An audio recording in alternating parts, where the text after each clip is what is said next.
আপনারা দেখছেন এসবিটিভির বিশেষ সংবাদ।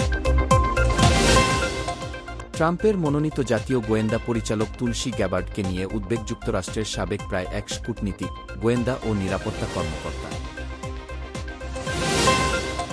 যুক্তরাষ্ট্রের পররাষ্ট্র মন্ত্রণালয়ের বিরুদ্ধে সরাসরি ভারতকে অস্থিতিশীল করার চেষ্টার অভিযোগ নরেন্দ্র মোদীর দল ভারতীয় জনতা পার্টি। সিরিয়ায় বিদ্রোহীদের অগ্রগতিতে আছাদের পতনের আশঙ্কায় সম্ভাব্য পরিস্থিতির জন্য প্রস্তুতি নিচ্ছে ইসরায়েল, নেতানিয়াহুর নিরাপত্তা বিষয়ক বৈঠক। সামরিক আইন জারির জন্য ক্ষমা চাইলেন দক্ষিণ কোরিয়ার প্রেসিডেন্ট, তার পদত্যাগ প্রশ্নে অনড় বিরোধীরা।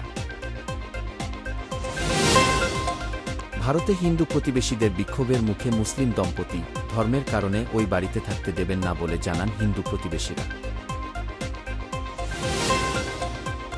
সাবেক প্রধানমন্ত্রী ইমরান খান দেশজুড়ে অসহযোগ আন্দোলনের হুমকি দিয়েছেন, পাশাপাশি আগামী সপ্তাহে সমাবেশ করার নির্দেশ দিয়েছেন।